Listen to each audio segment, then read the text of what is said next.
everybody. Between the Spokes and Anovia Wheels podcast, we're back with episode 6. Holy cow. I know, it's cruising. 6 cruising episodes. We're right in. along. Hey, and guess what? We finally got our own mics. This is getting better every episode. We just keep moving around different locations. I suppose people that just listen to it don't know, but we just keep moving around different locations. Yeah. We're finally getting things settled in here. But I'm Gels from Anovia Wheels. I jumped the gun. No, you're okay. I'm Sam. From Anovia Wheels as well. Sam, how you doing, man? I am doing very good. I feel very relaxed right now. How about you? Is it the chair? This feels like I like the setup. I like the the silly, goofy mood, or what? I don't know. Maybe I do like the spinny chrome wheel we have in between us right now. It is nice. I can't wait for these things to get here. I know. I can't wait to put this exact wheel on my car. Same. It's gonna be so dope. We're gonna be running Kanos on our S chassis. It's gonna be great. Speaking of, I'm putting this on my IS. oh, you're putting on the Yeah, IS. I'm doing too? trebles in the S chassis. Oh, that's right. Yeah. How are the cars? Have they moved? The IS, no. No, I ain't moving those. No, IS is literally chilling. It's out in the cold. Dang. 240. This weekend it's supposed to be like 50 degrees on Sunday. It's gonna be hot. Yeah. So I'm gonna work It's in the gonna be garage. a scorcher. I know. I have everything mocked up. I just have to take it apart, put thread lock on stuff, and torque to spec. I'm good. Picking a diff up on Saturday. Dang. So 2 days from now. Yeah. I'm excited about that. It's my dream diff. It's an OS Geiken Dream two-way. diff. Literally, like, I wanted this. I've wanted an R32, and I was like, I want this in the 240 so bad. They're expensive, and I'm getting one. So Dang. be cool. How about you? We're getting there. Got the RX-8 out of the main garage. Oh, yeah, moved that over the to Gels compound. the Gels compound. Moved the 240 over to like the nice garage to actually work The on. nice garage. Yeah, the heated, nice, lit garage. You know, I would like to have a heated garage. it's so nice. Oh my god. I mean, I really feel like I haven't utilized it to its full advantage. I feel like this winter I utilized it more than last time, just because with working on the RX-8 and stuff, like dialing in the bags and doing the body kit stuff and getting the new wheels on. It's been nice because like there were days where it was like negative 20 out and I'm chilling in 60 degrees. I know it was negative 20. Yeah, because you were working on your car. Yeah. Negative 20. No, it's nice. It's very nice coming from working in poopy like apartment garages. Yeah, like little stalls. This is way better. Yeah. Yeah. Cool. What are we talking about today? Today, I guess we're taking a look at car trends, diving Our in silver deep. or I got silver- my smart boy glasses on. Yeah, I'm ready I do to too. go. My future glasses. We can see into the future with our Yeah, glasses. my vision's 2022. All right. Whoa. Yeah, speaking of, we're 2022 car trends. So I want to take a look, kind of back at like what 2021 brought us as far as like trends. Like what was popping, what kind of died out, what kind of arose in 2021, and what are we going to kind of see in 2022 as far I love as talking like, about this stuff. I know, me It's too. fun. It's really fun to see. And it's Speculation. Fun to see, Like, what's speculation. gonna It's fun to happen. see like some stuff like come back. Yeah. From like 20 years ago, or Yeah. like kind of like traces of those kind of trends from back in the day, and it's kind of fun to see those come back. But kind of, I guess first things first, let's talk about like last year. Yeah. 2021. What was new last year? What did we see last year from your perspective? So I think last year in 2021 was like the year of Underglow coming back. Like full force. Full force. Yeah. Like it was kind of like a cool thing, but I have seen it on so many cars on the road, and every time I see it, I just giggle. I'm like, nice. Yeah, I think Low Glow Shop is like officially to like give credit to for that. I think big he TikTok, is, like yeah. that. Well, he did it right. He Yeah. created like a really, really good kit for it, and it fits what it's got. Like it's not just one front strip. It's like a left and right side strip. Like you can do really cool things with it. It's like super low profile. You don't really see it like when it's on the car, especially if the car is lowered, and it just like illuminates the whole underside, and it looks really, really good. Yeah, it kind of popped off because that was a way I think people were like, oh, I can make my ride unique and like do something different. I'll have my own color or accent color. I feel like everyone just did the RGB thing, which I think is going away, by the way. I'm just going to say it. I think the RGB, I think everyone's going to pick a color and stick to it. Do that. Don't RGB it. Pick one color, do that color. Commit. Like, it looks It's so like much you can better. change between them, but just maybe don't do the whole rainbow thing all the time. That's got to go away. Like, I will make it go away. I honestly think it will. I think people are kind of coming back to like the color scheme S thing. I think we kind of have this in here too. Yep.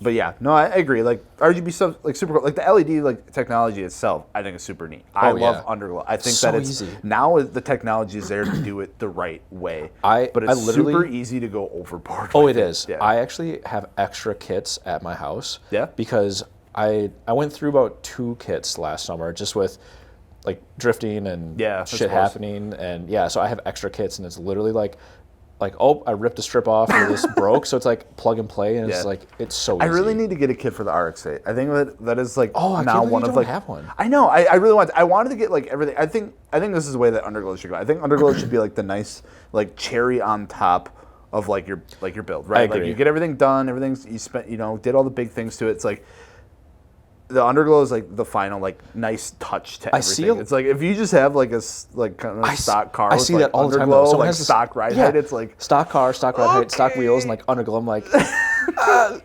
I don't know, man. That's car needs to be like on the ground for it to really work. It only works when you have everything else done. And like you said, I think totally agree. It's the cherry on top. Yeah. So what died last year? Also, what died last year? My RB died. I mean, yeah, your RB did. That's fair. Yeah, my compression, my RX. No, I'm just kidding. I think actually, speaking of like the RB though, I think the right-hand drive, like absolute craze, kind of hit a little bit of like we talked about this before, but like hit a point where people are like, these are stupid expensive. Like this isn't. Oh, worth it's crazy it. expensive. Yeah. It's not even like achievable anymore. I think like for a lot of having people. right-hand drive, that trend died out. Where it was like this isn't a cool kids club. Yeah, I think what happened was like it used to be so difficult to get your hands on originally, like because you didn't have like the importers and stuff doing their thing like they do now, and it was a process to get it. So like when you did see it, it's like holy crap. That now elitism it's like, is yeah. gone. Now it's like I mean I hate to say it, but I mean it is kind of just like I'm used to it. I'm Yeah, used to seeing it. It's still exactly. cool, but it's like it's not something that, like I strive for. No, I'm not anymore. I'm not going to be like, whoa, that's a right-hand drive, whatever. Unless it's like something really crazy that obviously no matter what hand drive it would be, it would be cool. I mean, it's still cool. It's just like you said. I don't think it's something that people are like, I need a right-hand drive car. I think that it kind of is coming to an end. I mean, I don't think anything like really, really died last year. There wasn't like a hard cut to anything, but I am starting to see a couple things phased out. I mean, I think like the whole extreme camber, like super stretch, how wide can I really fit something? I mean, it's still there, don't get me wrong, but I don't think it's as crazy as it used to be. I've just been seeing it get like, I've been seeing it get way more flack than I've even seen people who have like run setups like that be like, I'm kind of done with it, kind of past it, and going a different route now. Like, don't get me wrong. I mean, I still think a good amount of camber will look good, and tire stretch will look good. But it's like it's a taste that each person has. But like, I think we're gonna start to see it, dial way back. Yeah. I don't think the crazy like 30, 40 degrees of camber is gonna live on for much longer. No. I mean, there'll definitely be the people that do that. Props to them. I don't know how you guys manage to do anything with that it's insane. amount of camber. And those are like 14-inch wide wheels. I swear that they're throwing with on like those cars. this like a millimeter of tire on the ground. Patch, I mean, you keep doing you. I mean, that's whatever. But I don't think it's going to be as much of a crazy trend as it was. I would say like 4 years ago. So like at Gatlinburg, because you were at Gatlinburg, I wasn't there. Yeah. What kind of stuff did you see that's gonna help, or what did you see in general that you think is gonna help kind of throw things to 2022? Not saying that's like the end all be all show, but like that's a pretty big deal. Yeah, I think what it was a couple episodes ago we talked about this, but the strive to be like unique and like kind of stand out a little bit. Yeah. It's moved past just like. And we'll touch on these things in particular. As we go for sure. through I this. think it's moved past just like, oh, I'm just gonna wide body my car, or I'm just gonna wide body everything. Or I'm gonna go with a crazy wrap, and like I think it's moved towards part of the thing where it's like, it's gotten to the point where a lot of people have picked up like some DIY stuff, and they want to make their own body kits, and they want to mold their own parts. I mean, you look at like the 3D printing. Technology in the last few years has become really accessible. I mean, I bought a printer for like $300. You can go buy a freaking 3D scanner. Scan your whole car, Yeah, $500. it's crazy. That used to be like tens of thousands of dollars to do. Teach yourself, you can watch YouTube videos of how to use these programs. Like you can. Yeah, make it's that literally stuff. all self-taught. Yeah. Like it's absolutely insane. When I didn't say this before, when you and I were talking before this podcast, but the self-made stuff, I see a lot of lighting stuff, like headlights, taillights, especially taillights, or like custom sort of like animated things. The lighting stuff, I think, will continue to grow very, very popular in 2022, especially as, you know, in the past, I would say like there's some people that have done a really good job in like kind of cornering that market of like, yeah, I can build any set of aftermarket headlights that you want. Send me your OEM headlights. Let me know what you want, and I'll build them for you, which is super awesome. Like those people do an incredible job. But it's like, as that technology becomes more available to people like you and I, and like, you know, the tutorials start coming out and like the how-tos and, you know, learning how to do that, and people just willing to go get like a shitty set of headlights and restore them, and you know, they're not breaking their own headlights open, they're just going to the junkyard and grabbing a set. You know, it's like, why not try it? I've thought about it. You know, it's like, okay, yeah, I'll learn some, you know, electrical engineering and figure out how to hook up some LEDs and some circuit boards and make it 3D happen. print some, you know, like little fixtures and stuff. housings and stuff, and, you know, have at it. I think, you know, we're going to start to see that quite a bit, and that's literally thanks to like all those advancements in those type of manufacturing process and how cheap, affordable that they've become. Like it literally is. You see, everyone has a 3D printer now. Yeah, it's very doable. It's like almost a common thing where it's like the price of buying new versus making your own. There's actually, depending on what it is. Like if it's going to be an engine block, you're not going to 3D print your own engine block. But like, but things like carbon fiber pieces, you know, print out a mold of a carbon fiber piece, and then you just lay the carbon in there, and you have a friggin' lip spoiler made of carbon fiber. I've seen people make whole fenders. That's crazy. Like, it's insane. Yeah, I'm excited to see that. I guess, Gallenberg's always a cool one to go to, because you know, I'm trying to think if there's anything specific that I've seen. A lot of like clean builds.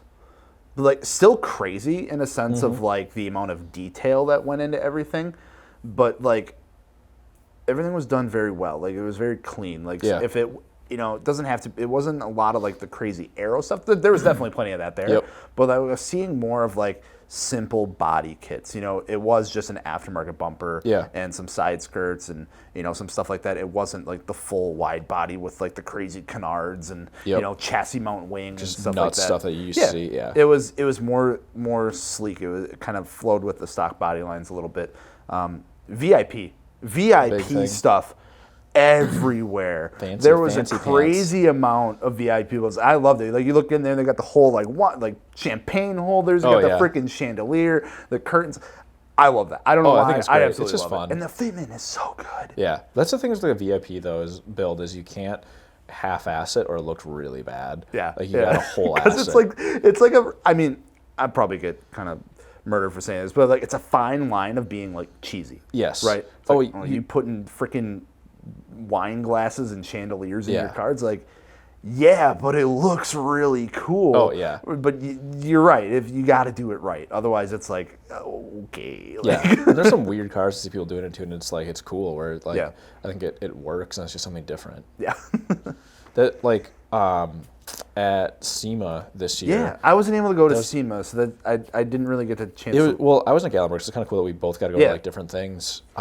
It was the drift car, like I won't say like takeover, but I like any booth that had some sort of like relationship to Formula Drift driver. It seemed like there's a Formula Drift car there, like or former Formula Drift car. Like it was hugely influential in the booths there. That, I mean, it makes sense, right? I mean, you look at like motorsports and stuff, like, I would say the majority of people like our age, they're not going to follow Formula One. They're not following NASCAR. And there's like IMSA cars aren't there. Yeah, it's like it's like so. What do they go to? They go to drift cars. They go to Formula Drift. That's what they follow. It's like the cool, exciting, like motorsport that's using cars that we love. They're using the JDM cars. They're using cars that we grew up with, like, to do like these crazy things. It just makes sense that we would follow that crowd. And it was like I think that will trickle into. I think we have it on here, but like that'll trickle into the like the other influences. We'll talk about that later. But like it was very apparent of what was there, and then even on some other cars where it was,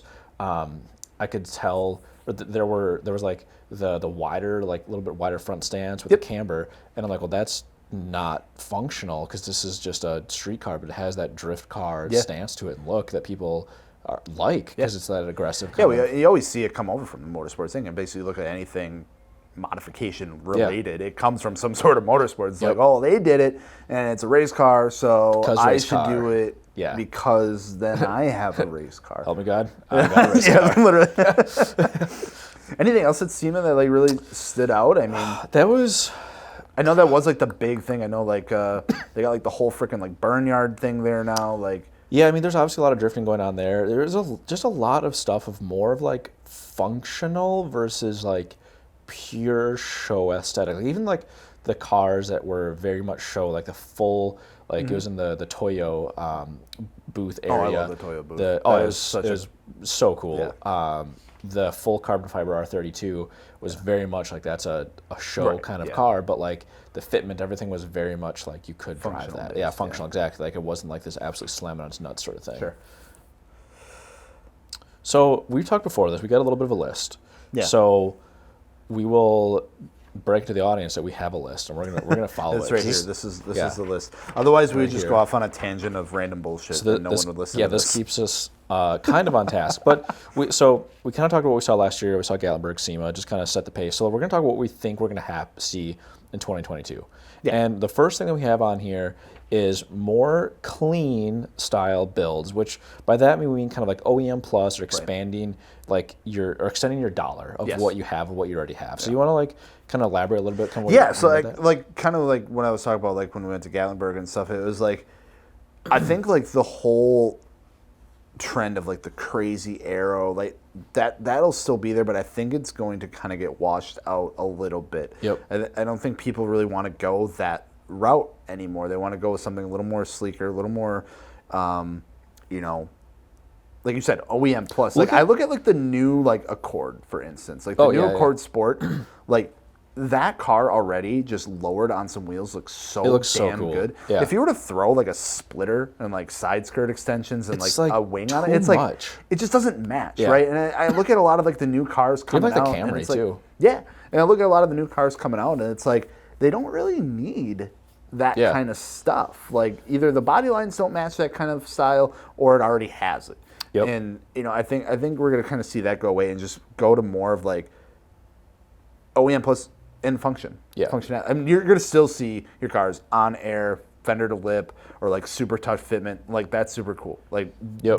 that will always be there, and that difference because some people like function, some people like more form. That will always be there. But I think that the difference that we've seen, like say like the last 10 years or so, Yep. is the variance is going to kind of close. That gap's going to close from how far function versus how far form that is. It's going to kind of close that gap a little bit. I think so too. I think like a good example too is like look at your RX-8. So you don't have the wing on it right now. There's a lot of comments of like it looks good without the wing. Like holy cow, like it looks so good with it because it's kind of like a little bit more clean, a little more sleek. And I'll be honest, the reason I wanted like the giant wing on it is because like I never got the chance to do that in 2014 when that was like the huge thing to get the big wing. And I was like, I at least want to do that at least once in my life. But yeah, it was more like I took it off now and I'm like, you know, I kind of really dig just the sleeker look to it. And I'm just like, do I, you know, put a wing on it at all? Do I just get a duckbill or do I just leave it how, you know, OEM, just get a different trunk and I think the other thing too is like you know, if you're buying a car or you get a new car and it's like one of the newer ones, like there's not a whole lot you, like you said, have to do to it, and kind of just like it allows you to like maybe spend money in other ways in the car where it's like some stuff under the hood, like where you can spend some more money instead of like all these body kit things, like make it just a better experience for you as like a driver. Exactly. So that was the first one. So more clean style builds. I think that kind of nailed that.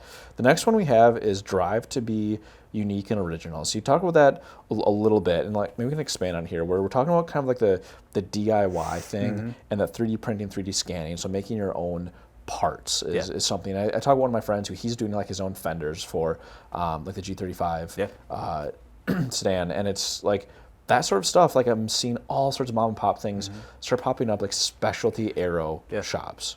Yeah, absolutely. I mean, that strive to be unique and original. It's like I look back at Gatlinburg and there was like 50 cars in the FRS BRZ category alone from that weekend, and it's like, how do you stand out anymore? Yeah. And like that has driven people to do some really crazy things, like with crazy liveries or crazy wraps, like or super expensive camber, wheels. like just a super wild theme. Like they bring like freaking like their car is just a Powerpuff Girl. Like everything is Powerpuff Girls. Like they have the dolls in there. All the interiors got like Powerpuff Girl print. Like that's the kind of stuff. Yeah. It's just crazy. They go all in because they need to strive to be different. And I think people realize that like, hey, I was locked in my home for 3 months, a year in 2020. I picked up some new hobbies and learned how to use my hands to make things. And people are looking at them like, I can make my own parts. Yeah. Nobody else has this part, and I can say for a fact that no one has anything like this. And so people are making their own like duckbills. They're making their own wide body kits. They're making their own, like you said, fenders and even like intakes and stuff. I've seen people literally make molds for like forged carbon intakes and doing things with that specifically for their car. It's crazy, and it does make it unique, and it's just kind of like one-off fab thing without having to be a welder. Whereas like that's kind of the thing is like, I can't weld, but like I can still make other stuff for my car to support it. So I think it's really cool to see. I always love it. I was like, at least on the drifting part of it, there's a lot of guys that'll do cool things with bumpers and like or side skirts or like balances and just like unique things that are cool at a car. And I always appreciate that because it's always a lot of extra work to do it. It's going further than just saving up money to buy that part that you really, really want. I think that's the thing too, is it's going away from the like, oh, you're only cool if you have the most expensive or rarest part. It's like, no, there's another way around that to being cool. Is I'm having like this. No, I made that myself. Exactly. This $10,000 body kit is I just like it's one of one. Like that's always a cool thing to say. For sure. I mean, we talk about like the gap closing between like form over function and that kind of stuff. When we talk about EVs coming out, a lot of people starting to modify EVs. We talk about forged carbon, for instance. A lot of people making their own parts out of that. A drive for like lightweightness. Like I think it's going to be really like with the popularity of EVs, lightweight benefits them as far as range and all that. Lightweight is also always cool for performance, but I think a lot of times people don't understand that ounces lead to pounds, pounds lead to tons. Like it adds up really quick. It really adds up fast. Like if you turbo your motor. And it was NA before, like you're going to add a lot of weight to that front end, which doesn't seem like it'd be able to intercooler, all the piping and all that, like the turbo itself, that people are going to start moving towards some of this carbon fiber, more lightweight stuff. And I think as EVs do gain in popularity, people are going to figure out more lightweight ways things can be done, or cutting weight out. And it's not just like, I did a rear seat delete or whatever. I think that'll be something people do talk about in their conscious. It's like when they change something out, they're going to be conscious about how much that part weighs. Yeah. It's like, is it lighter than stock? If not, then what's the point? Exactly. That's like, I know a lot of people will throw racing seats in their street cars because it's like, oh, it's cool. It's a racing seat. And what I think people might start realizing a little bit too is like the weight savings that it's like, oh, it's half the pound. You get rid of all the electric, heated seats with, 30-way adjustable. Like those seats are like 100-some pounds. When I took the seats out of the IS, it was insane. Yeah. Like the weight savings, because I pulled the factory Lexus ones out, which are heated, adjustable. They have airbags, like super heavy seats, and I put Recaros in from an Evo, which are still like an OEM seat, but they're not power and ever. Like the weight savings is insane. Like it's just nuts. It was the same one, the RX-8 too. I put my Corbos in there, and we took the stock seats out, so were heated, power. Yeah, they had the airbags in them too. And terrifying messing with airbags. I hate messing with airbags so much. I like whenever I'm doing something with the steering wheel, I'm just like, this could be it. Yeah. Like, here we go. Yeah, but like, thank God, like the whole literal side of that car opens up, and there's no like B pillar because that seat was heavy as hell. Oh yeah. And I literally just kind of like pushed it. So when I took, this is kind of embarrassing, but when I took the seat out of the Lexus, I pulled it out, and like where my workbench was kind of like tight. I was like, I didn't plan this well. And I turned the seat a little bit and didn't even realize it. And the bracket scratched the absolute shit out of the door. And I was like, oh no, like this sucks. I was like all bent out of shape about it. But luckily, that's the side that got caved in. So you just bought new doors anyway. We're good. Scratch is the least of my worries now. Yeah, so that was really sucky when I scratched my own car pulling the seat out. I felt so stupid. The other thing that, I'm not going to have a little tangent here. I did the same thing with the E30 though. We Really? pulled like the seats out, and I like gouged the hell out of the tint. Well, I didn't realize how far that bracket I know stuck it out. sticks out like that. I know. I was far. like, oh, I felt so dumb. And then, I don't know. Seats just they're just a pain in the ass to put in. I'll be honest. Like it's just like so wonky, especially with sliders to like get them to work. It's pretty straightforward, but it's just like it's worth it though. Anyways. Yeah, I'm telling you, like the RX-8 godsend for putting new seats in because it was like a 20-minute ordeal. That's so nice. It was like open up the whole side of the door with the suicide door in the front door, no B pillar, just unplug and just That's easy out, as hell. grab the new one, throw it in. Yeah, it was. I gotta buy my seat rails for the 240. Just not rails, the mounts. Fuck. I I'll forgot have fun about with that. It's not gonna be hard because I did it on Josh's car. Oh, I'm okay. buying the same rails, so Okay. I know how to do it. I need to get rid of the stock seats in mine, really bad. Are those actually stock? I think they're S14 seats. Oh, okay. Yeah. Let's say they look a little different. Yeah. I think they're out of S14, which is what it is. But it's like they almost like sit up too high. For Yeah. me. When you go drifting, you're gonna be like, whoa. Yeah, like, I just like all over sit. the I just car. like sit up like too high, and then like the cage is there, and I'm like, Yeah, because you're taller, you're definitely gonna want to lower down. yeah, I need like a lower profile seat. Yeah, otherwise your head's just gonna like bam, bam, stupid. Yeah, I think lightweight is gonna be the big thing. I like carbon. I think that's only gonna gain in popularity as people can figure out how to like do it more, do it better, do it cheaper. I think there was a trend a little while ago to do carbon everything. I think that's still cool. Like I think carbon is always the coolest material to make stuff out of. But I'm excited to see where that goes. I think lightweight just is better for everything. For sure. I mean, I don't want people maybe know it, but our wheels are pretty lightweight. Yeah, they're really lightweight. We're pretty lightweight, so we're gonna be on that trend. There you go. Ooh. Next one. So I kind of touched on this. Yeah. About SEMA, but drifting influence.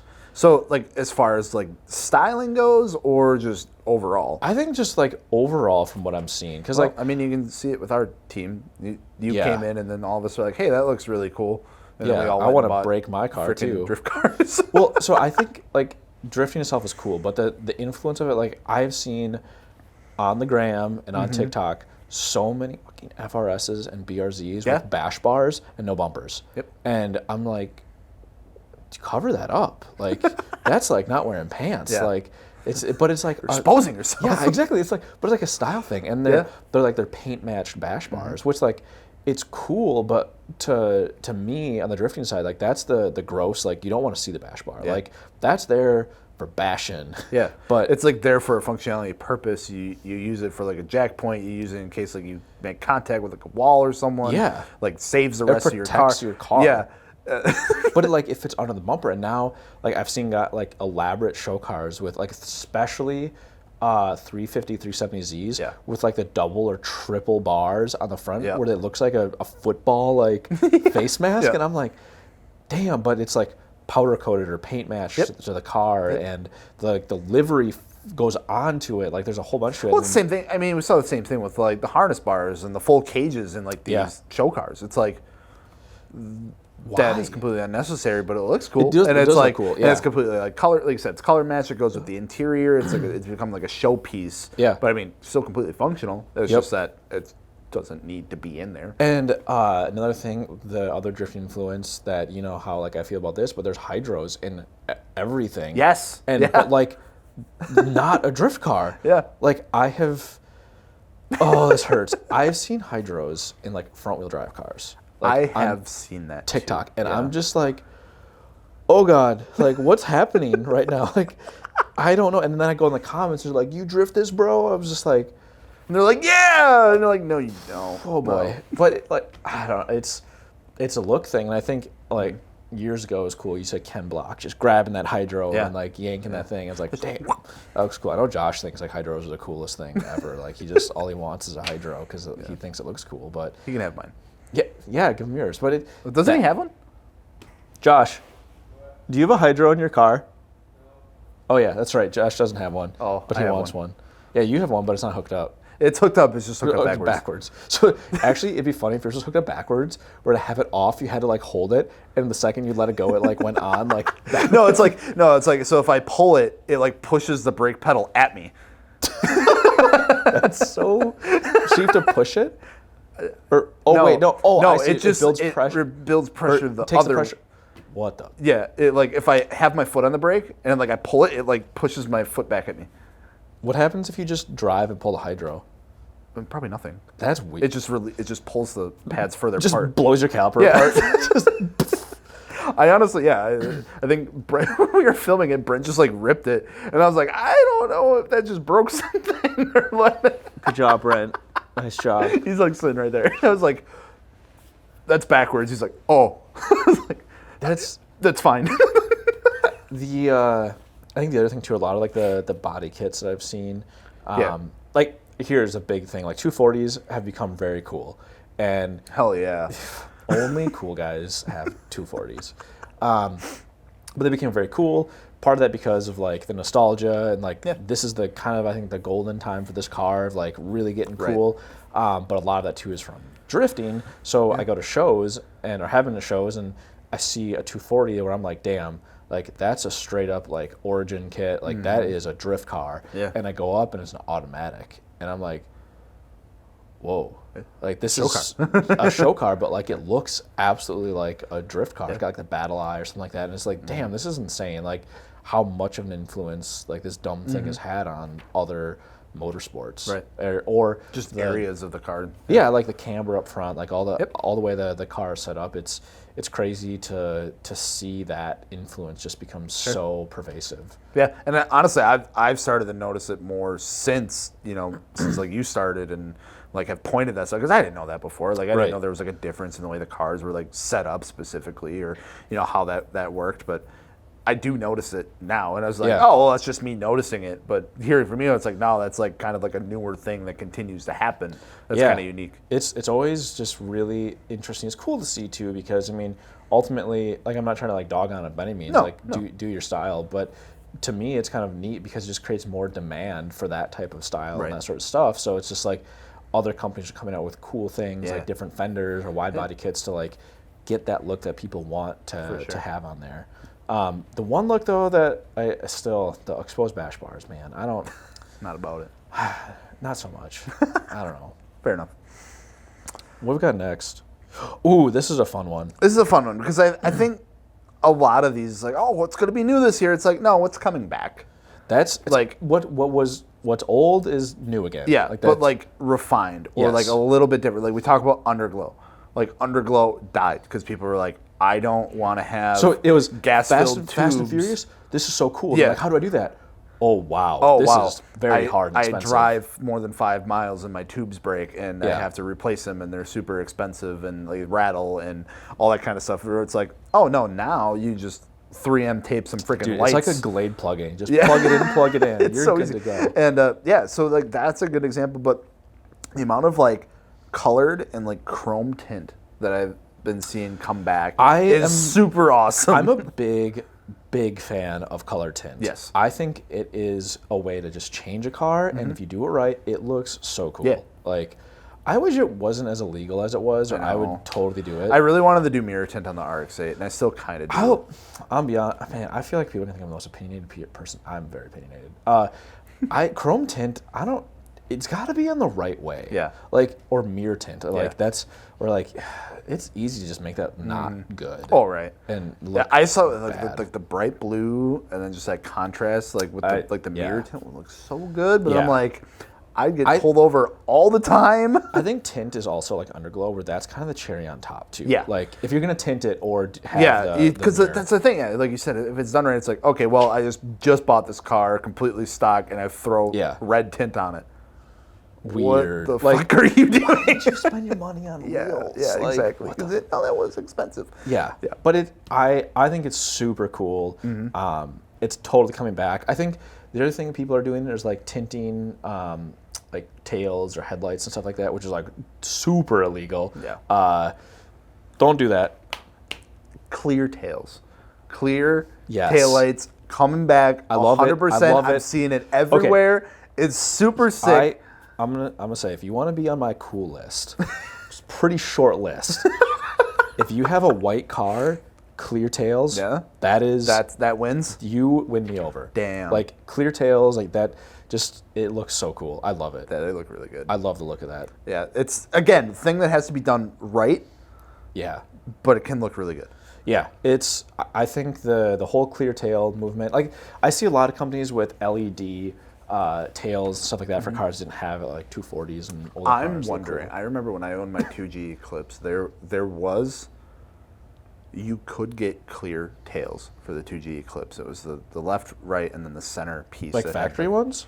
I don't think it was factory, but like there was was like some. Altezza style or clear? These are like clear, like legit clear tails, and it was like the centerpiece that said Eclipse because it's like the whole back end is like that. Yep. And it's like at the time they were still going for like quite a bit of money, but people were like, it's kind of dying out. And it's like, oh, it's cool to have, but I would imagine those things are going for so much goddamn money right now, or will be going for so much money, and I should have just bought all of them. I know. Hindsight 2022. I realize actually, I don't think clear tails look good on any of my cars. Yeah, same. Someone else do it. Maybe the BMW. I don't know. It's white. I forgot you have that car. Yeah. Then you drive it every day. Yeah, I do. Actually, you know what you should do? You should do clear tails, color tint, and underglow. On the BMW. But keep it stock wheels. Stock. Oh, no. That car, I feel like, sits so damn high stock ride. It's all-wheel drive, right? Yeah. Yeah, I mean. It's basically a truck at that point. Yeah, truck stuff. Trucks suck. According to Dakota. The other thing we have in here, too, is color matched interiors. Coming back a little bit. Slowly. Slightly. Yeah, I don't think. I remember. I mean, even look from the factory, they're doing it now. It's like. I know Hyundai does it a lot. Yeah, they do it a lot. Or some like really funky ones. Yeah, Cyan tried to do it with mine, and then they're like, "Oh, orange car, red trim." What? On the inside. I remember I got in your car and I was like, "This is a weird design idea." It was super weird, and even like I remember, he was hanging with a bunch of people that had like 86s and stuff from Wisconsin, and we went on a cruise one time. A guy had like they did like the release series editions. Yep. So it'd be like it had like a TRD kit on it. Yep. And then it had it was like a limited color option that would come. They had those really cool like pearl whites and stuff like that. Yeah, it was like that gray, that blue gray color. Yep. They had the yellow, and then like the newer 86s had like an orange and a blue. Yeah. But I remember there's a guy that had a yellow one, and it still had the freaking red stitching interior. It's so he took it like all out and redid it himself with all yellow stitching, and it looked so damn good. Red is such a bad color. Yeah. For that, I know it's like race cars, like red, but like it was either red or blue. It was like one of those. Either way, it was one of those, but like he literally did everything. He like put like Alcantara, like real Alcantara in it, yellow stitched everything, and it looked so damn good. I think that the color match stuff, like I don't think we're gonna go as extreme as like everyone popping every single plastic. Just all the vents. I did that. I did that with my Neon. I think everyone I'm not gonna lie. did it or wanted to do it. I remember I was going to do it with my Integra because it's like an easy, cheap mod. Yeah, that was the thing. It's like I want to modify my car, but I have no money. But I do have $5 for a can of spray paint and a screwdriver to pop out all the plastic pieces in the interior. I know. That was literally what I don't think we're gonna get back to that point. I hope not. I do think another thing that maybe will come back. But it's like, it is like the little things. It's like the stitching. It's like the little accent pieces. Your shift knob. Like that's, short stuff. I remember, maybe it'll come back, but the colored interior lights were a thing too, where you'd swap out to like colored LEDs or whatever. Yeah. Like, I still think, I don't think that really went anywhere. I just think with like, when you look back at the cars, like in the 2000s and everything was like that green and like color and the amber color. Good. It just didn't look good. So people are like, no, I want something cleaner. I want like a white or like a blue. And then car manufacturers like, oh, that makes sense. And now everything just comes pretty decent now. I know. I remember I had my 2000. I'm sorry, but like my RX-8, my most favorite thing about that car is like the dimmer for the lights. Yeah. If you like take it down and you like start to brighten it up, everything is like backlit like white. Okay. And as soon as you get all the way, or no, if you go all the way up, everything is like backlit white and all that kind of stuff. But I believe it's if you take it down, it's like you can feel it click, and the whole back turns like the dark like black light blue. Oh, that's and cool. then like red lettering. And, that's and sick. it's like so like 2000s Need for Speed, and it's like I can just everything. But that's what I was gonna say on my Mustang, 2005 Mustang I had. Yeah. The dash, you could change the color of it. Yeah. It was like it had a dial that you could like pick between purple, like blue, Oh, really? like legit, like all kinds of crazy colors. And I was like, holy shit! I'm gonna be honest. That car, like the interior, because it was like the retro one. Yeah. Probably one of my favorite interiors. Like I know the materials aren't good or Yeah. high quality, but it was like that retro kind of look. You could change the color of the interior lighting. Super cool. And it had like a 1,000-watt system stock. It had the kicker, like the whatever kicker system was. And I was like, this is amazing. Like it was so good. Yeah, it's just literally my favorite thing though, because it's like during the day, like I'll turn it on, so it's like everything's like normal. Yep. But then it's like at night, I can just drop Like, it down, party. and then it's like I just like teleport back, like Yeah. I time travel to like 2005. Like Riders of the Storm. and is it's playing. boom, the fucking Snoop Dogg version comes in, and it's like, yeah, that blue is just so like nostalgic to me for some reason, and it just like changes the whole vibe of the interior. I'm like, I literally did that on the way back. I was like, I went to adjust something, and I hit that, and I was like, Oh, yo, this is it. Like this car's so cool. yeah, So- by far my favorite thing. The last one we have on here, and we kind of talked about already. Yeah. But Crazy Camber and Stretch is out. I think it's getting there. I think it's dying off. I think what we slowly mean but by that too surely. is the extreme, where you have Yeah, like half the wheel, Yeah. like not with tire And on it. I think it's been kind of out for a little bit. Like I said, you still see it, but it's not like everyone. you know, was, like in our I remember ga- a time there was like everyone was literally just trying to do Yeah, as much just camber as dumb possible. stuff. And I think like you look at our gallery and what's added, like just with our wheels, like obviously we design our wheels for like perfect fitment, but you can do some like really bonkers stuff because we offer some bigger sizes. We're just seeing people get like that really dialed fitment without like the nutso camber for the most part. Where I really think it stemmed from too is people just wanted like an insane amount of lip, Yeah. and so they're trying to fit it on a stock Yep. body, and then like It's- all these over fenders and Let the stuff truck came out. guys have the lip. Like let them have it. Like, Imagine like a truck with like 40 degrees of camber. don't tell them that. They might do it. Oh, that would be so sick. They're gonna figure it out. I want to see that. Just like a truck on like a 12-inch lift with like I'm gonna like create a fake profile and just go to all these truck pages and start just talking about this, and I want to make it happen. could you imagine the ball joint stress? Just like, oh my God. Josh, is A gonna little bit of clip that lean out. and a bunch of camber. Yeah, just- yo. All right, truck people, let's do it up. Yeah. let's- But no, I think that is kind of out. I think part of it too is like people like to drive their cars. Like we talked about this before, since COVID, Yeah, it's like, people yeah. use it. With all that camber, like it sucks. Like I'll be honest, like you chew through tires fast. Yeah. If your toe is also kind of Right. out of whack. But it's more of like just like they kind of skate, like they kind of just like glide around, and it gets a little sketchy, and it rides weird. Like, yeah, I don't know. rain, no. Yeah, that's because all of like the channels that these tire companies just spend not even- millions of dollars to like design, even the rain touching. channels like they're Yeah. not even there, just like funneling air. It's crazy too, because it's like I posted my RX-8 like a RX-8 community, like with the new wheel setup and stuff. And Yeah. it's like, yeah, car's on air and it's got like some camber, but it's not like it's not a lot. It's like literally the natural camber arc of the car. Like, It's not.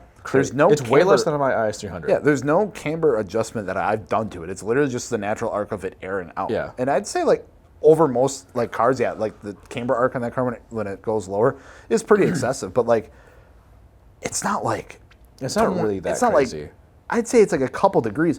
And dude, the comments on there was like, know. "What's up It's- with the camber? That camber looks so stupid." I'm like, we're like, "What's going on with the rear wheels? Not even touching." I'm like, maybe I'm just like in People a on the group with a internet bunch don't of get it. purists, or like Oh, that's it. or they've never seen like a car on air before. But it's like, I didn't think it was that bad. But people were just like, "Oh my god, that camber looks awful." I'm like, what camber? Because like, I don't know, in my mind, I think camber, like you're talking at least like 5-6 degrees is what you would classify as like camber now. Yeah. But like, Yeah, it's something where I think you're right though. People were chasing that big Yeah. lip, so it's like I think we're going to see less of the whatever it takes to fit this Yep. big wheel, because I think a lot of people look at it now and like that wheel just doesn't fit. Like it just looks dumb. Like you made the camber just super excessive so you could fit this wheel. You rolled and pulled all your fenders, and like it just looks like you forced it on there, and just is like, look at this wheel. Like that's what it is. And like the guys with something like the VSXX is like, I think that crowd really does it, or the emits crowd. It's like, they wild on that stuff. But on the VIP builds, I can kind of see it because it is kind of like this like crazy like baller like crazy look. But yeah, I see way less of it. Yeah, I don't see it nearly as much. No, that's all our list had. Yeah. That's crazy. I mean, anything. I can't really think of anything else. Like I said, I don't think it's a year of like, oh my God, everything's changing, just yet. And I don't think we've ever really seen that. It's more kind of just like comes and goes. One thing I do kind of wonder though, and this is a little bit up to the car manufacturers to see if it happens or not, but I think the manual transmission this is the first year we're going to start to see like a real like resurgence of some stuff. Well, I mean, I suppose you look at like Nissan and things like that, they made a point to bring it back. And wasn't the Supra coming on a manual as well? There's rumors. I don't know. Like that, maybe the 8.6 obviously is manual, but like the Z will be. If Toyota can bring that sick like GR Corolla or Yaris, there'd be another one. Like it'd be dope. Yeah, I mean, even their Corolla hatch right now comes in manual. It's just super cool. And like Honda, obviously they're good with having they're good with the Civics, and BMW will always, I feel like, have Mazda. They're great with having manuals. Are they still doing manuals? Miata. Oh, I suppose. Yeah. Yep. So I just forget about the Miata. I hope, I guess, maybe it's more of a hope than an I think, that the manual does make a resurgence because the people our age are more like they want that experience. And I think the whole media perceiving like people don't know how to drive is out of it. Like I remember that was such a push. It was like, oh, you young people don't know how to drive. It's like, no, we're the ones that want the manual transmissions. Yeah. Like, what are you talking about? We're the ones who can't afford the new cars. Yeah. We're not buying new cars. Exactly. Yeah. Cool. I think we nailed it. I think we'll have to revisit and see. We should come back on this like same time like next year and see how this. You know what's not going to happen in 2022? What's that? Aerodiscs. What? Sorry, Josh is here. Josh loves Aerodiscs. I think it'll still be. Honestly, I've seen more of them this last year than previous years. Yeah, they're cool, but Josh thinks they're gonna like take over the world. Like, I don't know. You know what I hate though? The frickin' Tesla hubcap trend. Yeah, that drives me up a fucking wall, and I don't know why. Gross. It's like you're literally putting hubcaps on your wheels. Yeah. That were meant for another OEM vehicle. It's real dumb. Burn me at the stake. I don't care. That trend I don't get. I'm not about it. All right. Just like that trend that will kill the podcast. This episode. Oh God, I feel like that's gonna cause some issues. Oh well. That's fine. Well, thank you guys so much for watching, listening to Between the Spokes. Don't forget, if you're looking for some new wheels or tires or even some suspension, this one might not be out yet by the time you listen to this in February. We're working on it. It's working really hard to get it here. You can check it out, AnoviaWheels.com. You can package your tires together with your wheels. We'll mount, balance, and ship them for free. And get some suspension. Get some Underglow. We do have some Underglow on there too, I think. Yep. Maybe. I don't know if it's on there right now. Find it. We'll find it for you. But AnoviaWheels.com, you can go check it out. And don't forget to subscribe. Go follow us on our socials, Instagram, TikTok. We're on everything. Talk to us. You can find us hang out with you. Yeah, we post some funny memes sometimes. Casey loves memes. He's good at them too. Yeah, way better than me. I don't even get half of them sometimes. I'm getting old. Yeah, big boomer energy. Yeah. I'm Jels. I'm Sam. We'll see you next time.